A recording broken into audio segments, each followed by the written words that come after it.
Hi everyone, मी आले आहे मंदिरात. तर मंदिरात आहे ना, पाहू शकता प्रवचन आहे आणि सत्संग आहे.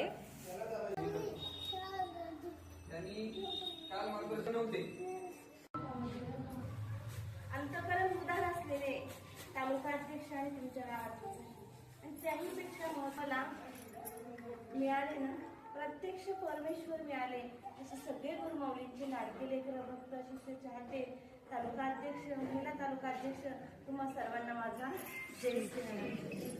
आता तुम्ही सगळे जाणकार आहात, सगळ्यांना जाणीवही झालेली आहे की प्रत्यक्ष प्रभू आहेत, त्यांच्या सहवासात मी आलोय.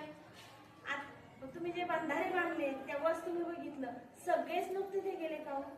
आम्हीच का गेलो? कारण पहिल्या जन्मामध्ये, त्याच्या अगोदरच्या जन्मामध्ये, कुठल्या तरी जन्मामध्ये आम्ही काय केलं, जेव्हा ते राम स्वरूप होते, राम स्वरूप असताना त्यांनी एका दगडावर रा लिहिलं आम्ही आणि एका दगडावर मोर लिहिलं. तर काय झालं? काय झालं? पूल तयार झालं. पूल तयार झाला. मग तेव्हा पूल तयार करणारे आम्ही होतो का? आमच्याकडनं सेवा करून घेणारा तो भगवंत रामरूपामध्ये आलेला होता. आणि आज जर सूक्ष्म विचार केला तर तोच भगवंत आज आमच्याकडून ते बंधारे बांधून घेणारा, रक्तदान करून घेणारा, वेगवेगळ्या सेवा करून घेणारा तोच प्रभू सगुण रूपामध्ये आला. आणि मी अतिशय भाग्यवान आहे, अतिशय भाग्यवान आहे.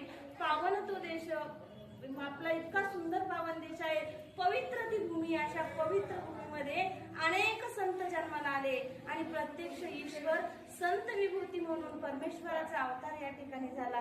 कुणासाठी झाला? तर तुमच्या आणि माझ्या रक्षणासाठी.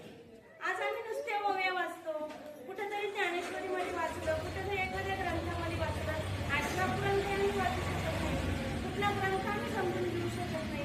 पण आज आमच्या हातामध्ये जो श्री लीलामृत हा ग्रंथ दिला, तर 8 पुराणाचा सार आम्हाला भगवंताने आमच्या समोर आणला. प्रत्येकाने एकच विनंती तुम्हाला करू इच्छिते की प्रत्येकाने तो ग्रंथ दररोज नित्य नेमाने वाचायचा आहे. कशासाठी वाचायचा? की मला भगवंताशी जोडायचं आहे.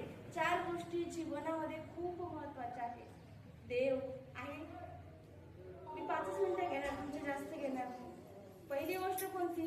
देव आहे का? देव. पण सगळेच लोक देवाला मानतात का? नाही. तुम्ही आणि मी भाग्यवान आहोत की माझं मन सांगतंय की या चराचरामध्ये ईश्वरी शक्ती आहे. पण सगळेच लोक मानत नाही. हा बंगला कुणी बांधला? मी माझ्या स्वकष्टाने बांधला, बरोबर. पण आपण म्हणतो की हा बंगला कुणी बांधला? की माझ्याकडनं यांनी करून घेतला. हा बंगला कुणाचा?